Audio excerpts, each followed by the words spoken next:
Hello, Mishpacha, it's Courtney, America's Jewish mother. Welcome back to my channel, and I'm here today with my November reading wrap-up and rankings video, and also day 4 of Lindsay's book lives and my holiday book exchange. So I'm going to unwrap the book that Lindsay sent me for today first, and then I will get into the November wrap-up and rankings portion of this video. So this one says, I also have a copy of this World War II historical fiction, and I hope we can read it together in 2022. World War II historical fiction. I really don't know. I have no idea. Okay, so let's just open it and see what it is. Yeah, I really don't have a guess for this. So, all right.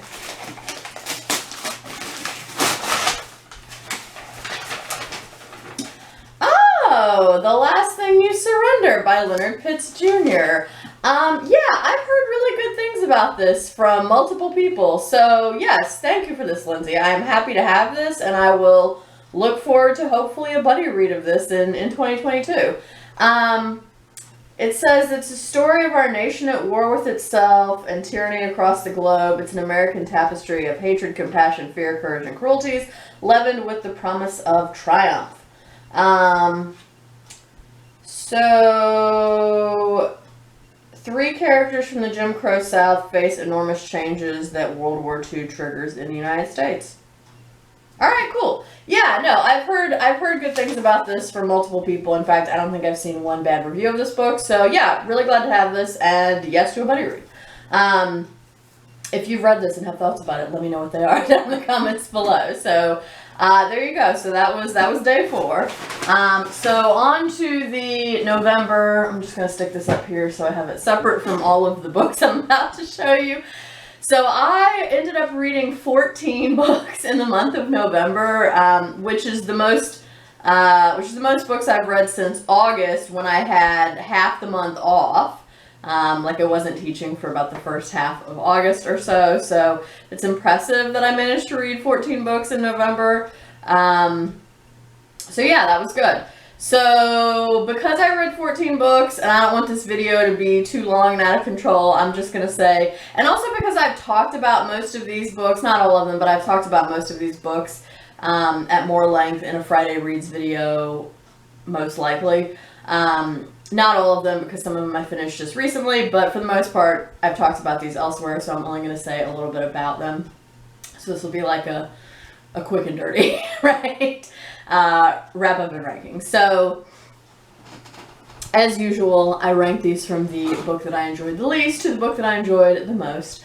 So at number 14 was unfortunately Jamaica Kincaid's At the Bottom of the River. Now, this was not a bad book. I gave it 3 stars. It has some very beautiful lyrical descriptions, but short stories these are not, because that's what I was expecting when I went into this, with short stories, and they really don't, for the most part, work as short stories, and so that is why it only got 3 stars from me, but they are beautiful, lyrical, lush, evocative descriptions with, yeah, again, very sort of vivid descriptive language. So if that sounds appealing to you, I would recommend it, but I can't really recommend these as short stories. So 3 stars.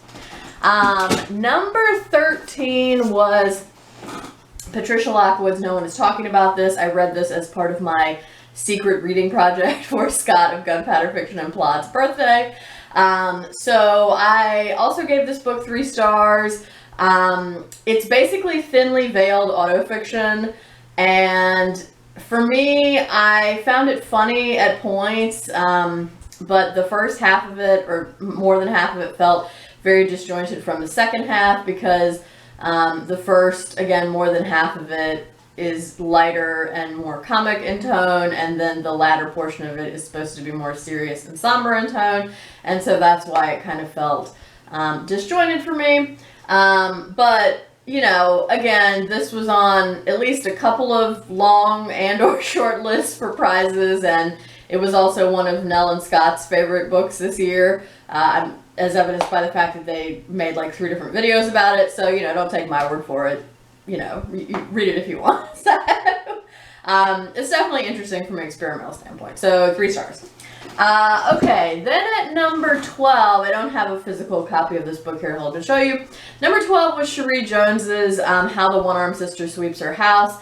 I also gave this book 3 stars. This is and this is also a book where a lot of other people have read this book and really liked it or even loved it. So again, don't take my word for it. So this is a book that's set on a tropical island and kind of depicts the contrast between what island life is like for wealthy tourists and, you know, white expatriates versus what it's like for the actual people who live and die on the island.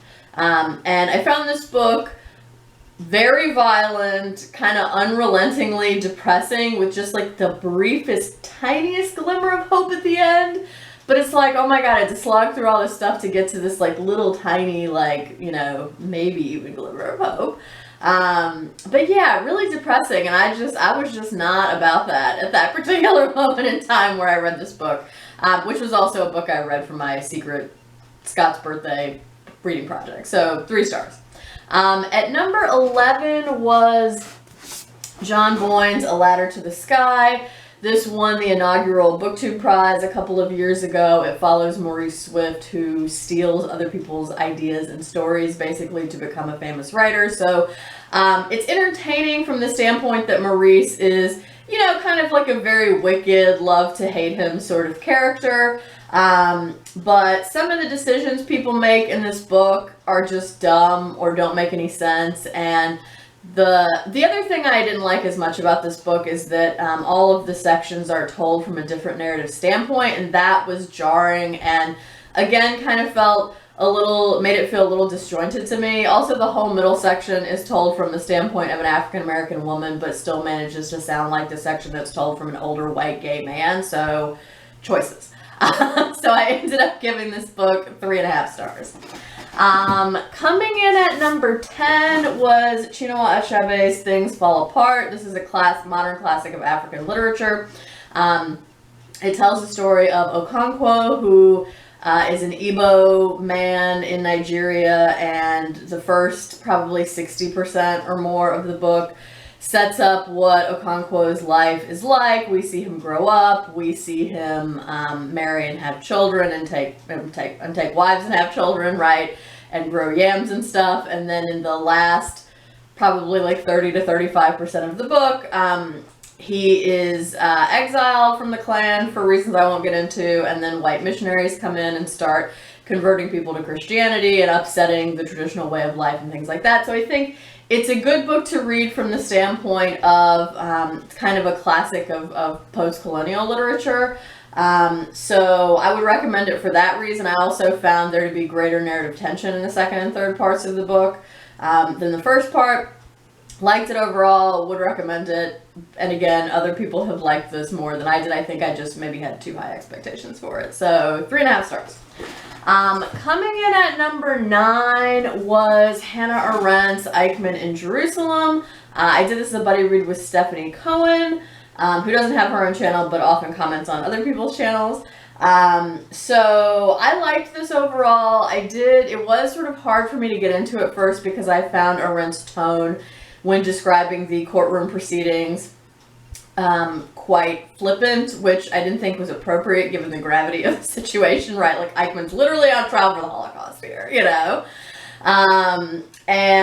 But once we got into her talking about Eichmann's life and his rise through the ranks of the Nazi Party and the 3 various solutions that were conceived of by the Reich to solve the Jewish problem, I liked all of that stuff a lot better, and I found it more informative and insightful. She also gives a very interesting and compelling analysis of what happened to Jews in different countries of Europe based on what actions their governments and people took or didn't take, and what everyone's predisposition was to Jews before the Nazis came in and started being like, you need to make Jews wear yellow badges, and you need to make, you need to strip them of their citizenship and do X, Y, and Z, right? So I'm glad that I read it overall. I did find it informative and I did find it insightful. But it was a tough read for obvious reasons considering the subject matter, but then also it was sometimes a tough read because Arette has a tendency to be sarcastic in her commentary, which again, I didn't always love. Like sometimes I saw where she was coming from with it, but other times I'm like, but really still we're talking about the Holocaust, you know? So anyway, I would definitely recommend it if you have an interest in World War II, the Holocaust, this notion of the banality of evil, which he talks about in here, and how seemingly ordinary people do, go on to do terrible things like Eichmann.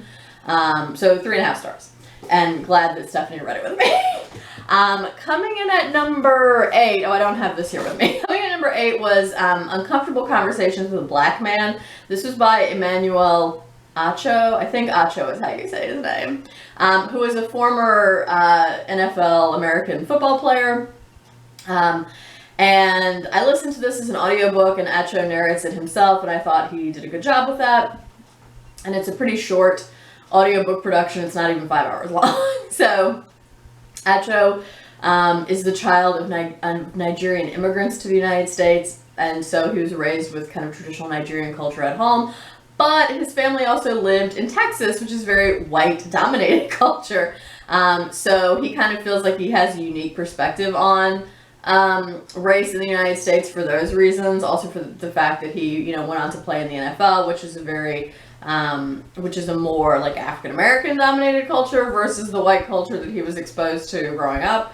So he has kind of a unique take on things for that reason. I liked this. This is nonfiction, by the way. I like this book overall. I think it makes points that I've heard before in a lot of other books about anti-racism that I've read, and so I would recommend it if you are a white person who has never picked up anything about anti-racism before and are not sure where to start. Because this book, of all the books I've read about anti-racism, probably takes the gentlest approach with readers, and it is specifically geared toward a white audience. So liked it overall. Again, would recommend it if you're white and you've never read anything about anti-racism before. If you have already read 1, 2, 3 more anti-racism books, you're not going to learn anything new here. So 3.75 stars. Coming in at number 7 was this poetry anthology edited by Joy Harjo called When the Light of the World Was Subdued, Our Songs Came Through. This was a very good anthology. It has contributions from a wide array of indigenous/native writers in the United States. It is organized geographically, so you have Southeast and Pacific Island, Pacific and Pacific Islanders, and then you have Southwest and all the other Midwest, whatever, all the other regions, and then within each regional section it's organized roughly chronologically. So I didn't love every poem in this anthology, but it did introduce me to poets I'd never heard of before and poems I would not have read otherwise, and I valued that about it, and I did like quite a few of the poems in here, so I would recommend this if you are interested in reading more work by indigenous writers, and if you are a lover of poetry. So 3.75 stars. Okay, so hang on. All right, so that gets us into the 4-star books. So coming in at number 6 was Michael Schulman's Her Again, Becoming Meryl Streep. So this is a biography of Meryl Streep's early life. I liked this overall. The kind of one downfall of it is that Schulman doesn't conduct any actual interviews with Streep herself. He just talks to people who knew her, worked with her, dated her, etc., etc. But he does construct what I thought was a very good and vivid picture of her early life, from her childhood up through her winning her first Academy Award. So I would recommend it, especially if you're a fan of biography and or Meryl Streep. 4 stars. So coming in at number 5 was Anne Applebaum's Twilight of Democracy. I listened to this as an audiobook. Applebaum narrates it herself. Again, I thought she did a good job with that. I gave this book 4 stars. It was She sort of compares the rise of authoritarianism in various countries, including Poland, Hungary, Russia, Spain, the UK, the US, and I'm probably missing at least one or two others in there.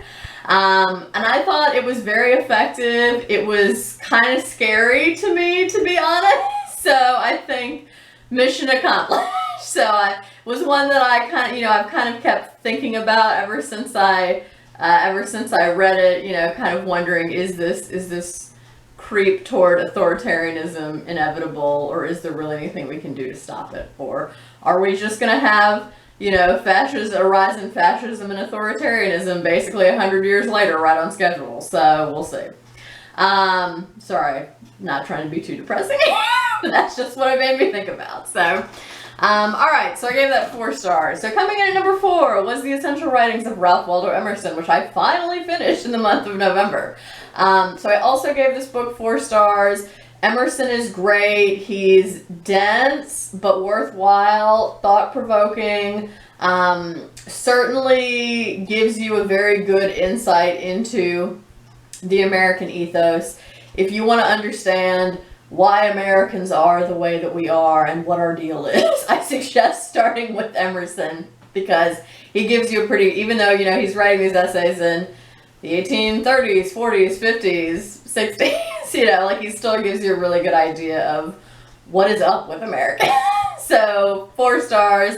I would probably recommend select essays out of here, like The American Scholar, or Self-Reliance, or his address about the fugitive slave law, or his eulogy for Thoreau, and maybe a couple of, or Nature, classic Emerson too. I would probably not recommend every single thing in here, but I did like it and appreciate that I read this overall. So 4 stars.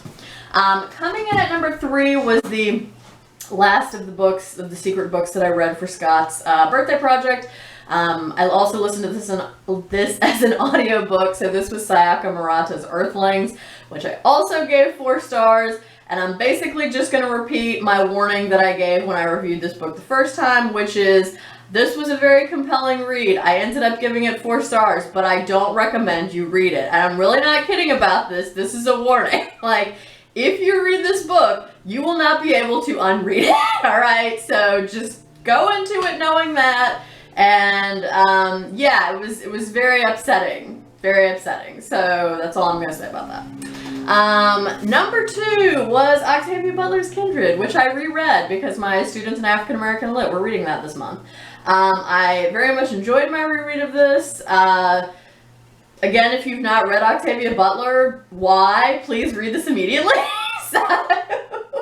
It's very good. It is very smart about the dynamics between African American women and white men, because the main character, Dana, is linked temporally to a white ancestor who, anytime he is in mortal danger, she is sort of summoned to him backwards in time in order to save him.